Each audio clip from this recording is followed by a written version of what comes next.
Welcome to Finding Certainty with your host and U.S. Army veteran, Patrick Lang. Over the next hour, you'll learn from Patrick and his expert guests how to attract more certainty into your business and your life. Now, here is your host, Patrick Lang.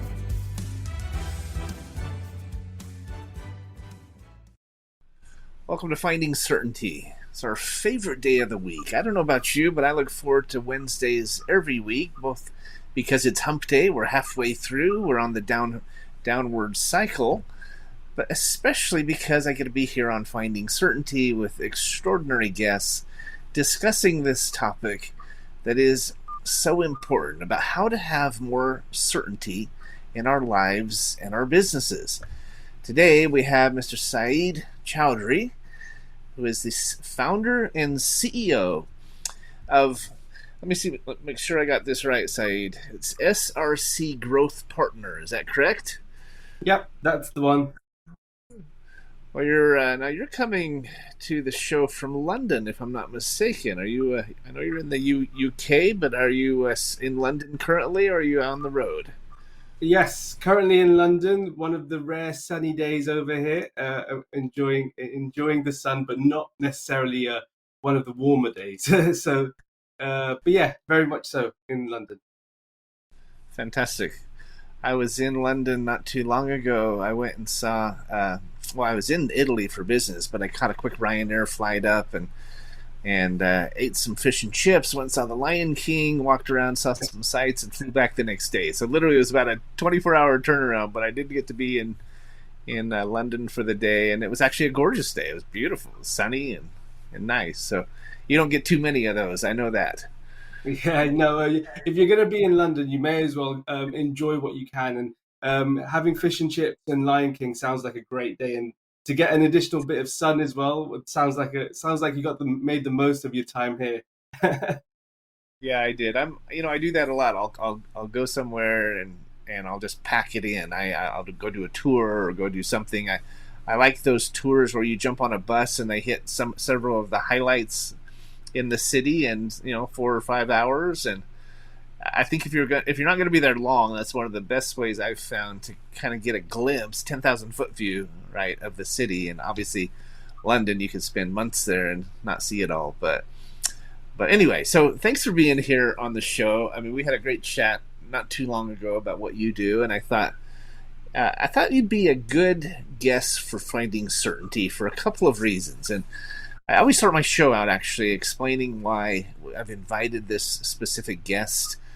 One is because there are so many companies out there looking for more lead flow. They're looking for a reliable, consistent lead source that they can count on, they can budget around, et cetera, et cetera. That's exactly what you guys do, and there's a lot of you out there. I mean, I get hit up every single day by lead generation companies, right? But so you're meeting a need that is very prevalent and very, I think, in demand, right? It's a concern. It's an area of where there's less certainty in a lot of people's lives.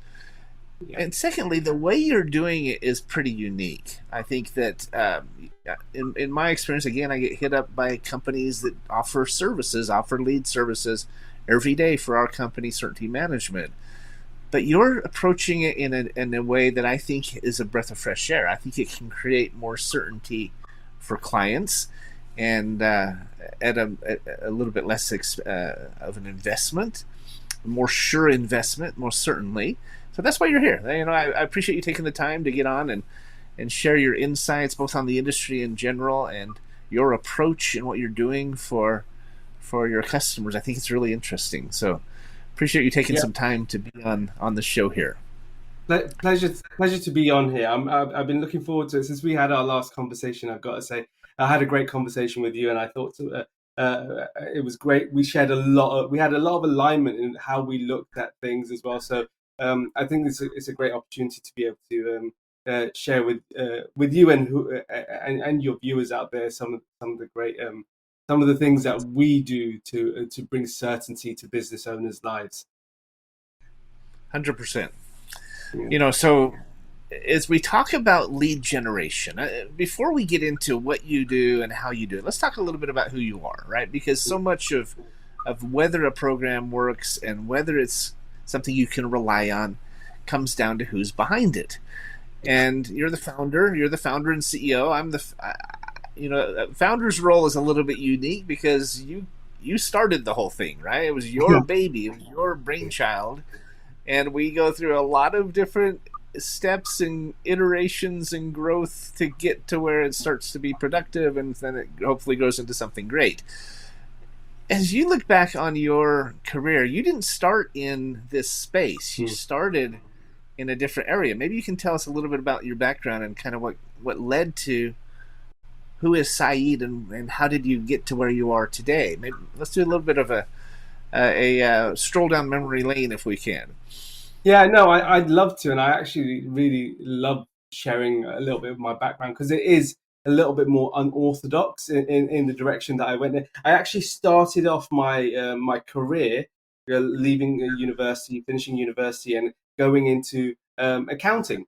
A nice stable job, starting off in a big corporate, one of the larger firms in the UK, and getting qualified as a UK tax consultant before really rising through the ranks within the organization. But I started off in a top 10 firm, moved to a top 20 firm, but eventually I moved to a top 50 firm over an 8-year period.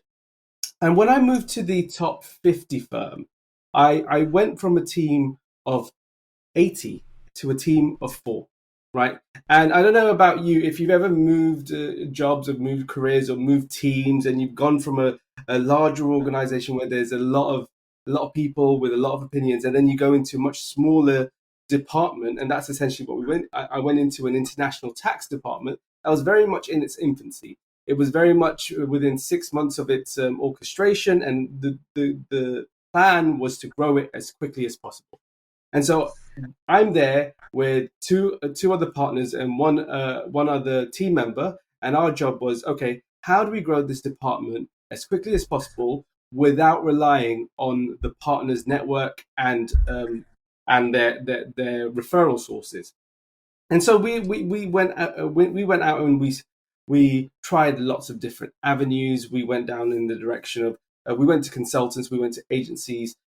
We wanted to learn what we needed to be able to do in-house, and then wanted to be able to grow that department as quickly as possible. So we went out, we consulted, and then we actively tried to grow that department. So we went and learned about sales funnels. We learned about sales processes. We learned about lead generation mechanisms. We learned about client acquisition mechanisms, demand generation, what that looks like, what a funnel looks like. How do you qualify a lead? What does a landing page look like? How would you run a Google PPC campaign? How would you run Google Ads campaigns? How would you create a meta ad specifically for consulting?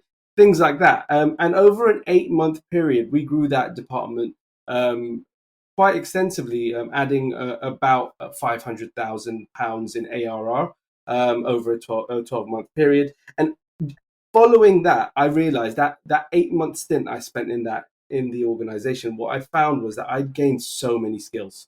I learned so many things that I realized a lot of other professional services firms out there were not utilizing in their organizations. I'd been in a top 10 firm, I'd been in a top 20 firm, I'd now been in a top 50 firm. And I'd realized that a lot of these firms are primarily utilizing referrals, word of mouth, and the scalability of their own network as their primary source for growth. And I realized, well, this is working for us, and this has worked for us. So there will be other organizations out there that require this kind of help. So I started off with going to market and going, okay, I'm going to start do this for other companies. And I went out, started finding accounting firms utilizing exactly the techniques that we learned. So whether initially starting off with cold outreach and then building that out over time. By doing so, I landed my first few clients, grew the business, starting off with accounting firms and growing it to more so professional services firms. Because what we realized was it's not just accounting firms, it's not just consulting firms, professional services firms in general primarily grow through referrals, word of mouth, and so do a lot of other businesses. So that was my journey into founding this business, and really putting me on the trajectory of going, okay, well, the market needs this, and let me find out if the market actually needs this, and then putting it to the test. And here we are today. I'm on a conversation with Patrick Lang on finding certainty. So not too bad. So we have some commonalities, right? I've worked for very large Fortune 500 companies that went down to smaller companies, all the way down to startups. And you go from a 10 to a 20 to a 50. They're completely different dynamics, right?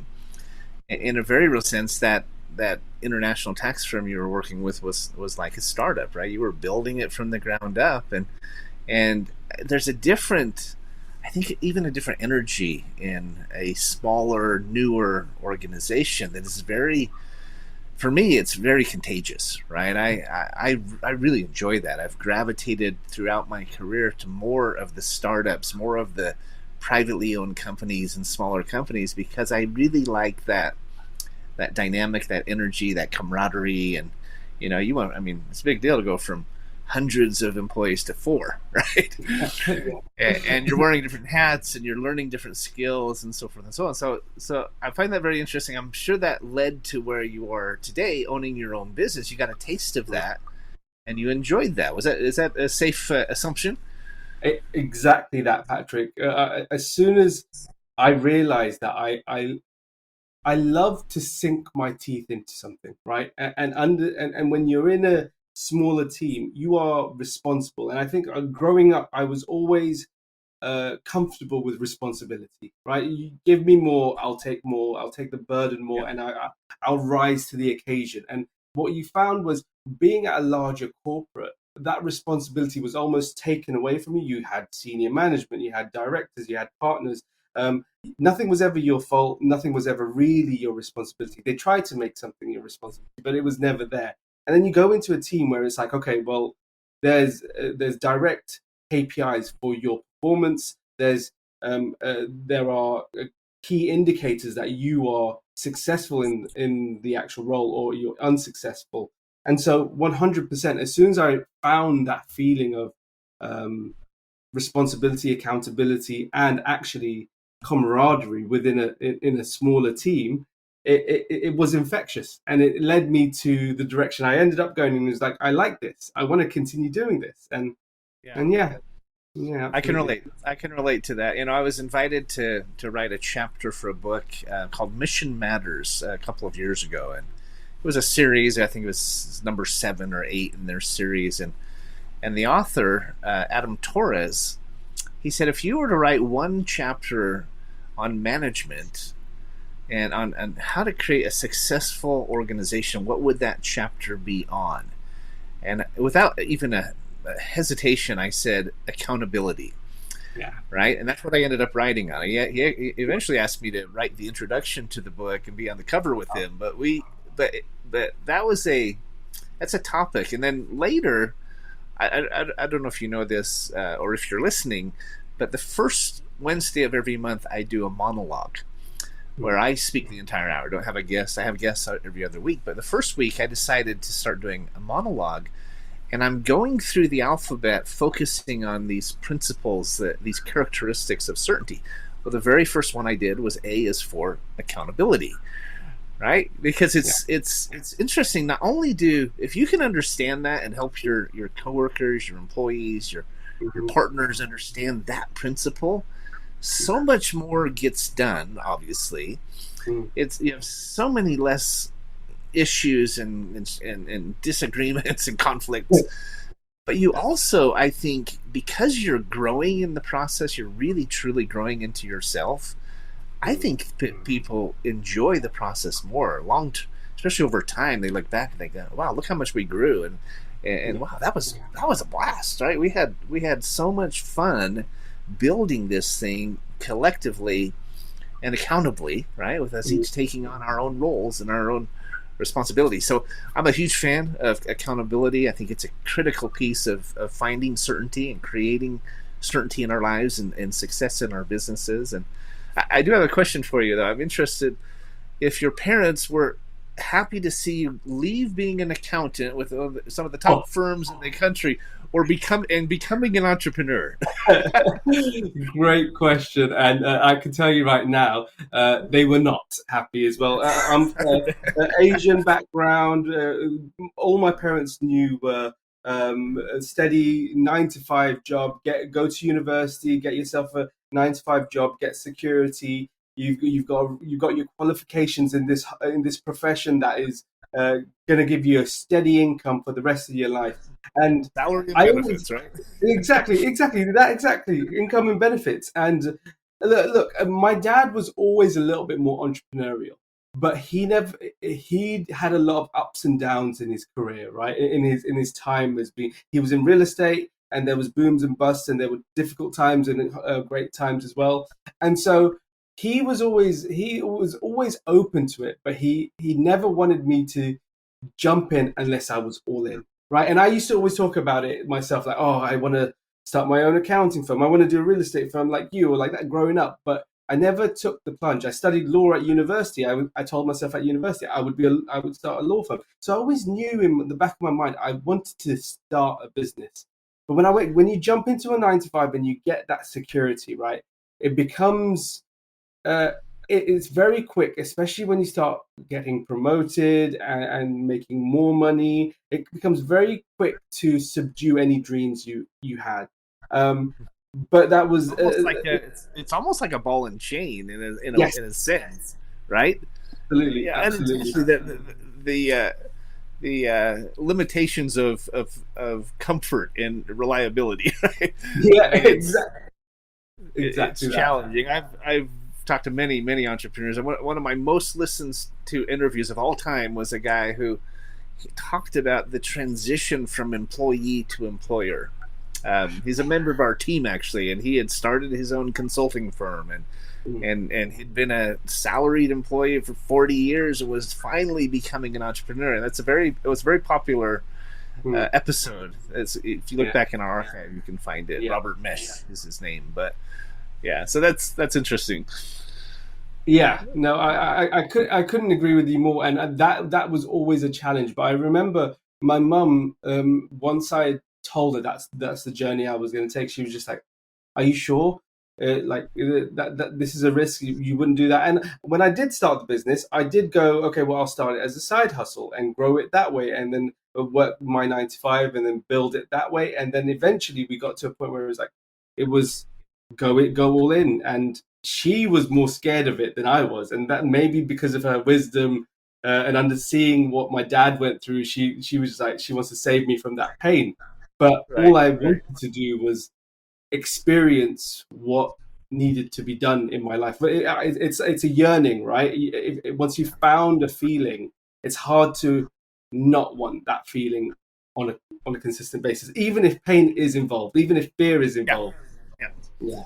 I think it's different for many of us, right? Many of us grow into it. Some of us were born with it. We had this entrepreneurial DNA. Maybe it was a flaw in our DNA that we just wanted to be our own boss and Mm, have that control. And I don't even think it's about income as much as it's about freedom, right? mm, I say I could never go back to working for someone. I did for many years, right?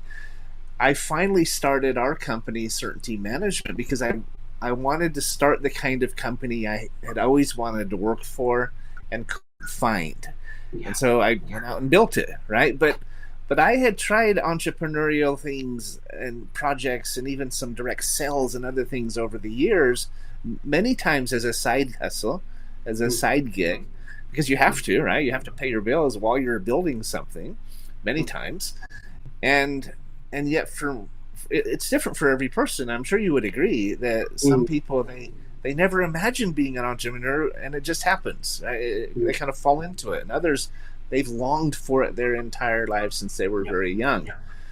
I believe that if you want to be an entrepreneur, anyone out there listening, you've got a great example here in Saeed of somebody who's gone through this process. I've gone through this process myself, but I think there's three things you should remember. And if you don't mind me interjecting real quick, Yeah. Saeed, Yes. I think number one is is don't be afraid to step into the dark and go for it, even if you have to do it on the side initially and build it up like Saeed did. Just get started. Don't the feedback I hear from more entrepreneurs on the show and elsewhere is, I wish I'd done it sooner, right? So don't be afraid. Step into the dark, go do it. Secondly, you can shorten your learning curve by surrounding yourself by mentors and a great tribe, and don't listen to the naysayers. Don't listen to, even if it's family telling you, I don't think you can do that. Just go for it, and don't try to do it on your own. You might be the sole owner, solopreneur, but find mentors, people who've been there and done that and can shorten the curve.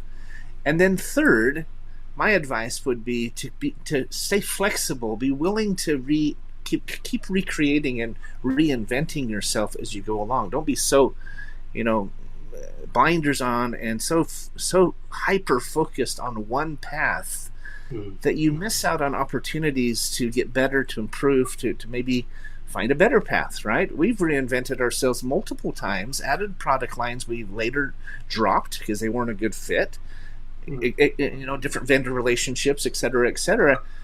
I say one of the most important words in entrepreneurialism is the word recalculate. Think of a GPS, right? You get off, you take a wrong turn, and you say recalculating, and it puts you back on path. You're constantly, it's like when you're driving down the road, right? You're steering the steering wheel. Your hands are never static. They're constantly moving and keeping you on the path. And so don't be afraid. Surround yourself by those who can shorten your learning curve because they've been there, done that. They can support you. Learn how to delegate, things like that will help in the process. And then continue to improve. You're never done.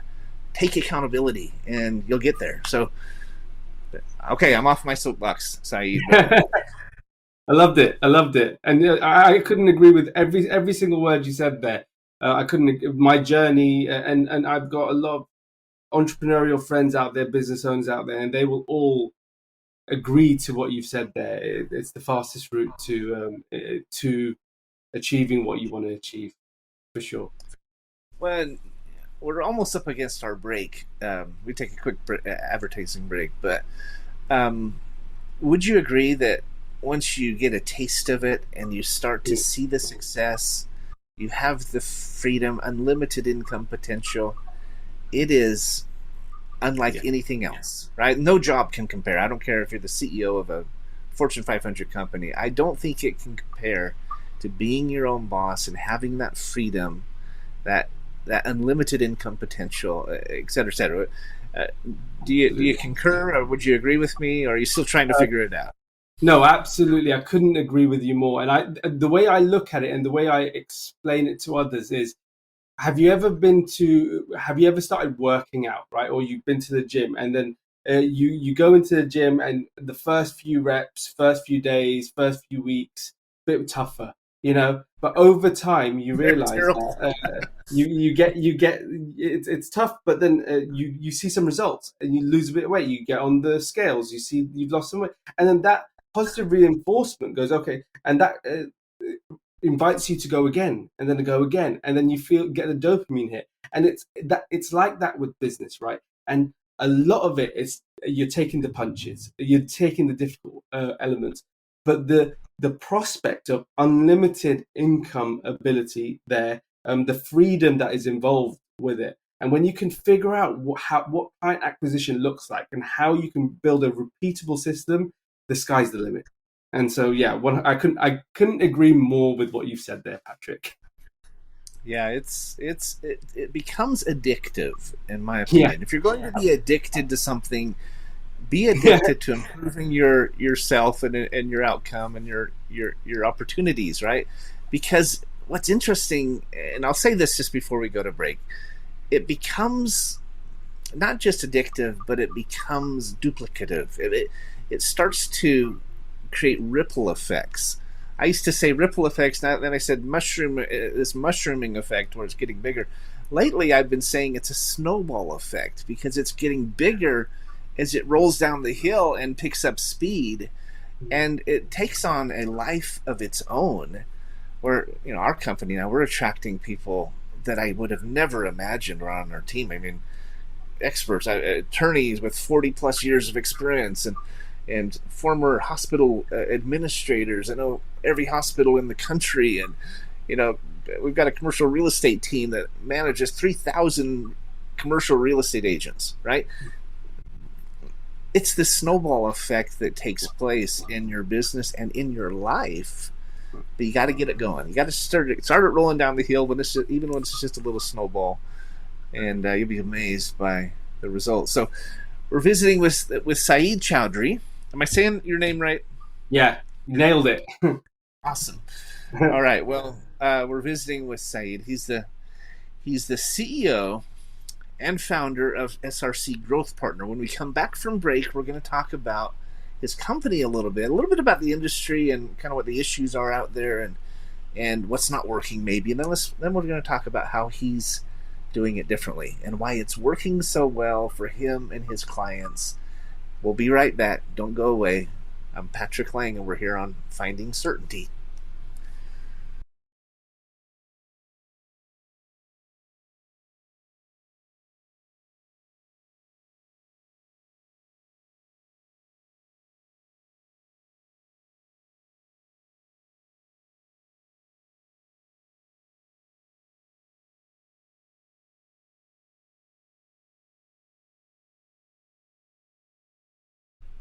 We're back. This is Patrick Lang on Finding Certainty. We're visiting with Saeed Chowdhury. He's the founder and CEO of SRC Growth Partners. And SRC, I assume, is your initials. Is that safe to say? Yeah. We kept it simple. I think it stands for Saeed Rockstar Chowdhury. That's just my opinion. I'll take it, Patrick. I'll take that.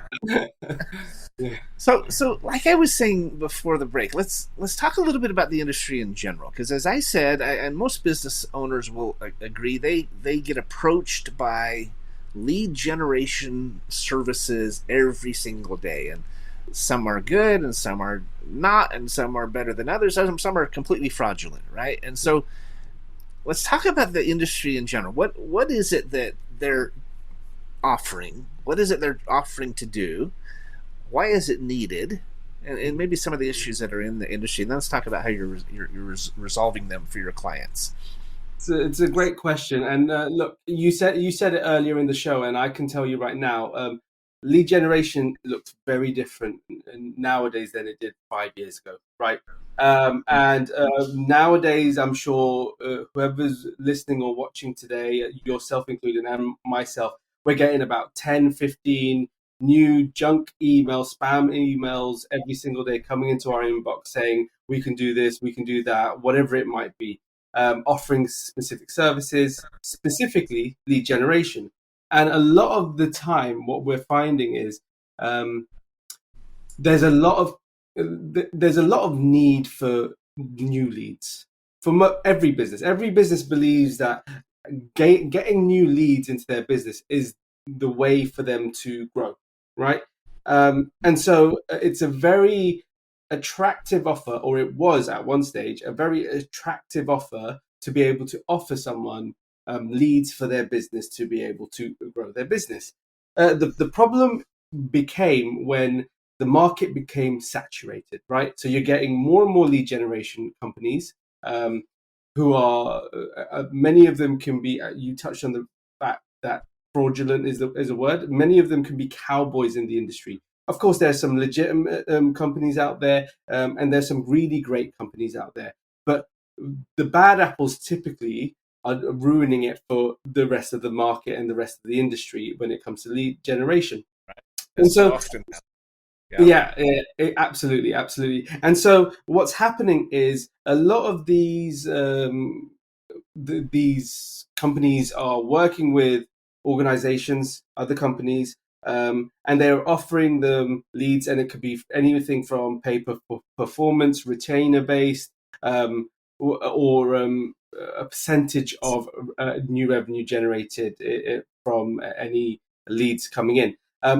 The problem is a lot of these lead generations have not done a great job, and they leave the business owner that they work with a bitter taste in their mouth. And so the more and more agencies, lead generation agencies they work with, and the more it fails, when they come across someone great or a great company, there becomes a lot more resistance to the actual approach. And that's primarily because lead generation has changed now over the last 5 years. 5 years ago, you could send out emails, you could send out LinkedIn DMs, you can do a number of lead generation activities to be able to generate good quality leads, warmer opportunities as well as cold opportunities that are willing to have a good sales conversation. Nowadays, due to frustration from packed inboxes, you're finding more and more people looking at their inboxes, getting annoyed about seeing the same email over and over again from the same or different companies, obviously templated, obviously utilizing similar techniques, and they've been either burnt before or they just don't trust, right? And one of the things we tell all of our clients, one of the things we tell all of our clients is there's two things in any kind of sales conversation that is more important than anything else. That's trust and relationships. And if you no longer have that trust at the first interaction, you're never going to be able to build that relationship over time. And so one of the biggest challenges we're facing at the moment is, okay, how are these lead generation companies going to get leads for these for your company, and what has changed? The primary reason why it's becoming more difficult for these lead generation companies to actually deliver results is because the trust factor has disappeared. And that's where our approach really takes into account a completely different way to be looking at lead generation itself. We don't look at one area of the funnel when it comes to lead generation. We come in and look at the full spectrum, right? Because a lot of the times when an organization starts working with you and they go, oh, we want leads, there's no guarantee that these leads will close. There's no guarantee that these are good leads. There's no guarantee of anything. The only guarantee is you've got on a call with an individual that might be interested in the service that you're providing, but there's no guarantee of anything. And so when we come in and we partner with our clients and our other organizations, what we take responsibility for is the full spectrum. So what we call from cold to close, from cold to cash in the bank. We look at the lead generation aspect. We look at how you would firstly what your go-to-market strategy is, what's the client acquisition channel that you're going to use, and then what's the sales process required to be able to nurture that lead into cash in the bank, right? Because that's what we really want. We don't want leads for the sake of leads. We want the actual outcome that a good lead actually is, which is the cash in the bank and the delivery of the service that we want to be able to deliver for them. And so that's where we come in and we look at that. That's one of the frustrations for many business owners, ourselves included, when people promise leads, right? Yeah. Especially a high volume of leads, right? Or because there's a difference between quantity and quality for sure. But because I don't have time to sift through a bunch of tire kickers, right? I don't have the interest in talking to leads who really don't understand what we do, don't have a serious interest, maybe haven't already had some of their questions answered, et cetera, and have then stepped forward and said, yes, I'm interested in learning more. They don't have to be sold yet. They don't have to be committed yet, but they don't have to be committed to close, but they do have to be committed to explore, right? To learn more, and we can do the rest, right? But that's a problem with lead generation in my experience, and why I really have avoided it for most of our career. Our entire business has been built on word of mouth, as you know, right? We've talked about that, but so I think understanding these different nuances and these different steps of the process, and holding that prospect's hands all the way through to the end is what sets you apart, in my opinion. I think it's very unique in this space. That's one of the reasons I wanted you to be on the show, because it's definitely more certain, right? It's definitely more. It's something you can actually plan around and forecast for and budget for much more effectively than just throwing dollars at Google ads hoping to get a steady stream of good prospects, which they rarely are, right? Absolutely, absolutely. I think one of the key factors is that sales element, and whether you call it business development, whether you call it sales, and the words are interchangeable. The element of having a consultative sales approach to actually bringing in opportunities into the business, and by an opportunity, that is a lead that is interested in your service and it wants to make a purchasing decision, right? But a lot of the difficulties come in the fact that, and I'm sure this is very common in every industry. Salespeople will complain about the marketing leads. The marketing people will complain about the salespeople, and so we essentially come in and go, well, we do both, right? We're helping you with both. We're not complaining about any of these. We're fixing the bottlenecks because things will go wrong. We're fixing the bottlenecks so that the cash arrives at the end of the day. 100%. I remember it might be a little bit of an odd example, but I managed a sales team in Portland, Oregon, many years ago, and one of the issues they had was marketing and sales were constantly at each other's throats for exactly as you're saying, right? The leads aren't good, and then the marketers would say the leads are fine, the salespeople aren't good. And when we blended the two into more of a kind of a hybrid team, where the marketers had to even just go out on a ride along and see the end result of their marketing lead, right? And the salespeople had to generate their own leads, and we actually bonused them. We paid them a little bit more if they self-generated a lead. They took it all the way to the end. They started understanding a little bit more of, it's the old adage of walk a mile in another person's shoes, right? To understand them, to have some empathy for them. And it really helped. We actually, it's one of the things we did that grew that company from $3.5 million a year to $7.5 million the next year to $16 million to $20 million. We became the number one branch in the country out of 65 offices. Wow. And I really attribute it to getting our marketing and our sales understanding both ends of the spectrum, understanding each other's role, right? So I love that, because if you understand both and you're actually delivering both, that's a brilliant approach. Saeed, hats off to you. So that's impressive. I appreciate it, and it doesn't come without its challenges, whether it's operational, because the one thing about generating demand, generating leads, is that you once you've built out the pipeline, the sales process can be quite like you're dealing with people, right? You're training people on the sales process.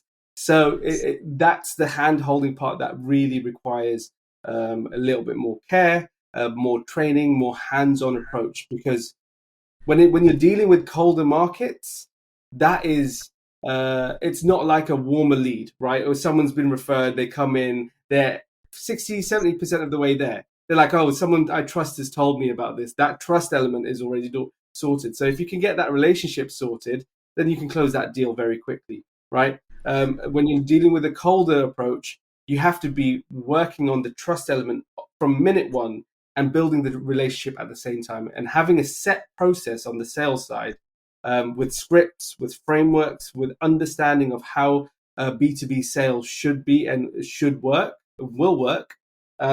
It brings more certainty to the process, and that's right. What we're here to talk about, right?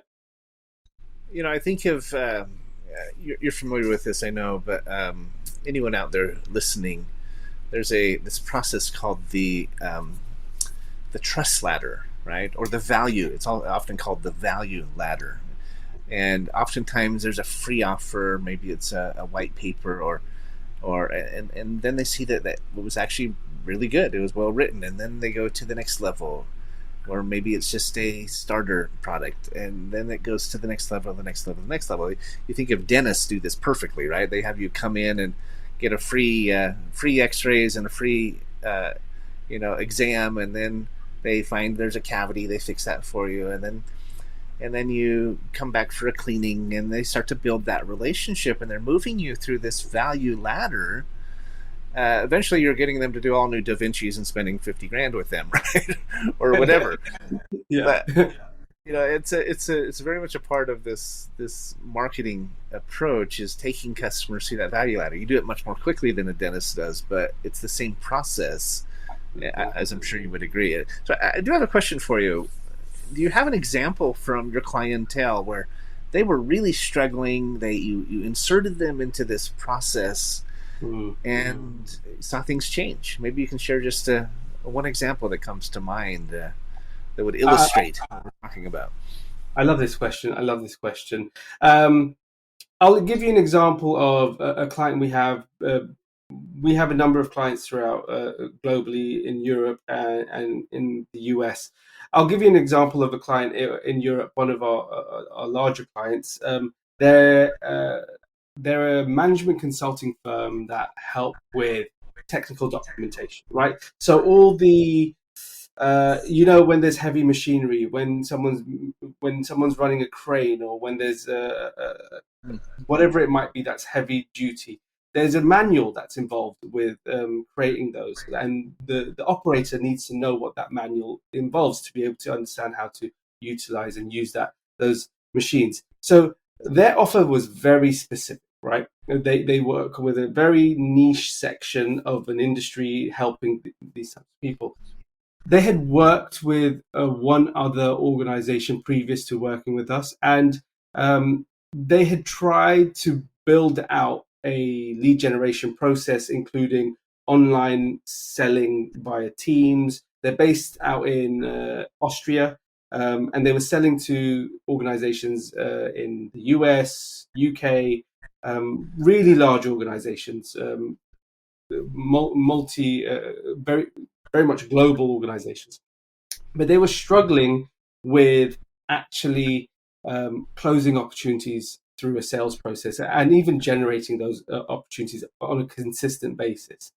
So when we came in, we have a set process that we put all of our partners through to generate that immediate feedback, to generate that immediate response, and generate some leads coming through the door. It took a few months to be able to understand what the market needed, but following that, we generated the deal sizes are multi six-figure deal sizes of global organizations. One being a couple of major airlines, let's say. But the process itself was designed specifically to tackle a cold market. And what is a cold market? You need to look at your offer, and what you said with the value ladder. You have to have something that is early, that is a freemium equivalent, right? Something that is so low leverage to fulfill, but enough for you to bring someone into your ecosystem and start the conversation, right? So whether that's a white paper, whether that's a webinar, whether that's whatever it might be, to educate them, build a relationship, start a conversation, and give value back initially. We generated, I think it was 20 or 25 conversations per month over the first 3 months. Not every single conversation was the right conversation, but our remit was to bring in the right type of client, right? Because a couple of these deals makes a material difference in terms of it wouldn't just be for one project, it would be for multiple projects over multiple years. So these are highly sought after deals and conversations with people in these organizations that you would otherwise have to be at certain networking events, conferences, and building and nurturing those relationships. Through our process, they managed to jump on calls, initial calls, have a conversation, and then utilizing our frameworks and our scripts and our structure, transition them into the actual sales process. Because the first call, we never call a sales call, right? It's a value first conversation, whatever the conversation might be. And then you just establish a connection, establish rapport, establish whether there is a fit in what they are driving and what you are driving as well. And if there is something there, you move them into the next segment of the sales process and build out an actual back-end process. Three. We at this moment in time, they're about to close their third opportunity of a similar deal size, and it's been a really successful journey. I can give you another example of a US based client. They're in M&A. They advise business owners on. Yeah, So go before ahead. you go there, let me interject something. You said something really important. You don't Mm, call that first call a sales call, right? It's a yeah. value first conversation. And Mm, speaking of the value ladder, speaking of the entire process of building trust and building relationship, I think it's a really important insight we don't want to gloss over, right? yeah. As we're talking about creating certainty in our businesses, our clients' lives, and those relationships, we have to give value before we expect it back, right? Um, I tell my clients all the time, let us show you what we can do at no cost to you. There's no upfront or out of pocket costs with most of the services we provide. We have 10 divisions, we have about 50 different ways to help them improve their profits, but most of those things we do, we don't have any upfront cost and no out of pocket cost. And so we're able to very quickly show them value with zero risk, little trepidation, right? Little chance of it coming back on us or not turning out. I always say the worst case scenario is we come back to you and say, you have the best contract we've ever seen. We can't improve it, right? Yeah. Or something like that. That's the biggest risk they run, and Yeah. maybe a little bit of time with us. But I think that's really interesting, and I wanted to ask you this question as you go through the process with your customers, because you also said something else that stood out to me. You said we had several conversations. They didn't all work out. They weren't always the right customer or the right need or whatever. That's part of the process, right? Yes. And maybe you can share some insights on that, because back to my point about recalculating and continuing to improve, that applies to a business, but it also applies to campaigns, Mm, because it's a learning process, right? You're getting better and better. You're understanding your customer better, their client mm, better, the need, and you're constantly kind of refining the approach. absolutely. Maybe talk to that for a minute, because I do think that's a very important process, or very important piece of the process of finding certainty, creating certainty in what we're doing. I love this topic, and it's one of the most important things you can do when you're focusing on growing your business, and it's saying no. It's as simple as that. It's just saying no, right? You're qualifying out the wrong types of customers and clients so that you give room to bring in the right type of clients and customers, right? Yeah. Marketing is very much a game of optimization, and a lot of the time when people individuals, business owners go into an activity of marketing, whether that's going into advertising, Google ads, Meta ads, whether that's investing in an agency, a lot of the time, then they're looking at what is going out of their bank account before what is coming in. And marketing can hurt until it works, right? In the way that you're spending a lot of money and you're not seeing anything come back for maybe a few months, right? You've invested in time, and the learning is involved in those um, first months where you're refining messaging, when you're understanding offer, when you're understanding what the initial value stack offer would be, what the process should look like for your business, all the elements of what resonates with the market that you're reaching out to. The information we learn, we can optimize. But what ends up happening is if you do not have a term long term mindset towards it and a return on investment mindset towards um, understanding the approach, it can bring in fear. And if you don't have someone who is an expert by your side who can tell you, okay, this is normal. This is normal. Part of the process is us going, no, this is the wrong fit. Let's refine our messaging so we don't get the right people here. Oh, this is the wrong fit. Let's qualify them out on the ad. Let's call out this type of prospect because these are the types of prospects. Oh, let's change the creative on this ad so we can specifically call out these specific characteristics in a prospect because we know that these are the buyers at the back end who will pay the most, right? This is the information that makes us the back end, makes the back end the most successful back end we can get. And it takes time. And there's no silver bullet, but you have to be willing to say no to the wrong and yes to the right. Because when you say no to the wrong, you leave room to invest much more in the right customers. Because when the right customer comes in, they will pay you more. They will be less effort for you in terms of client management. They'll be more comfortable in. They will pay their invoices on time. They won't be a headache to you. If you bring in the wrong customer, your team will hate you. Let's be honest. We've all been there where we've got a tough customer. They're usually paying the least. They're on your emails the most. They're on the most. Yes, the biggest headache, and they pay you the least. And those are the customers and clients we're trying to avoid. Obviously, every single business owner, every single business in their own journey will have different requirements. You might be early in your business journey where you have to take those customers in. But you will learn very quickly that over time, those are the customers you want to push out over a long enough period of time so you can build the 20% that handles the 80%. That's right.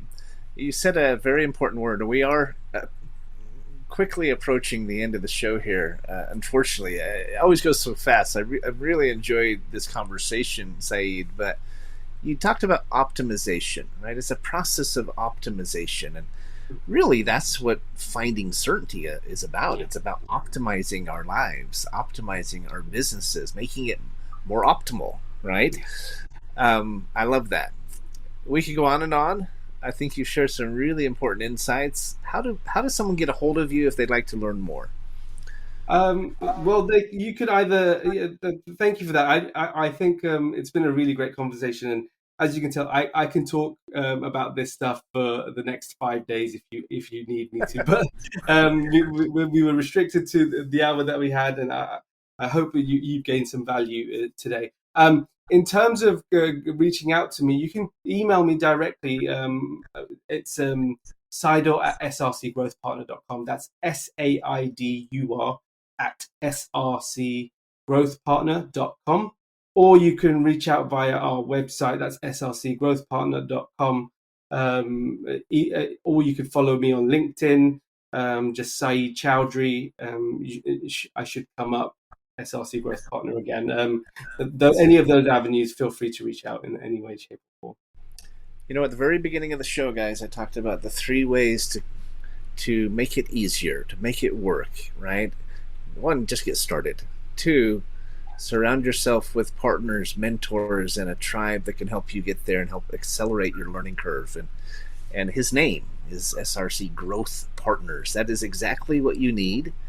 Whether it's Saeed or someone else, but don't be shy, right? Don't be afraid to ask for help. One of the most important accountability questions we can have, and we can ask ourselves, is what else can I do? And oftentimes it's, I need some help, right? Even when you're starting out, you have a limited budget. Talk to people like Saeed. It might be a small investment, but the return can be enormous. It starts to pay for itself. It starts to self-perpetuate very quickly. And that's how we got to do it to get there. So, Saeed, thanks for being here on Finding Certainty. I appreciate your time, and maybe we'll have you back another time. We'll talk more and dig down on some of the other details. So thanks for being here. It's been an absolute pleasure, Patrick, and you've been a great host. Thank you very much for having me. My pleasure. Certainty is out there, guys. You can find it. We can help. Wish you the very best. Have a great weekend, rest of the week, and a great weekend. We'll talk to you next week.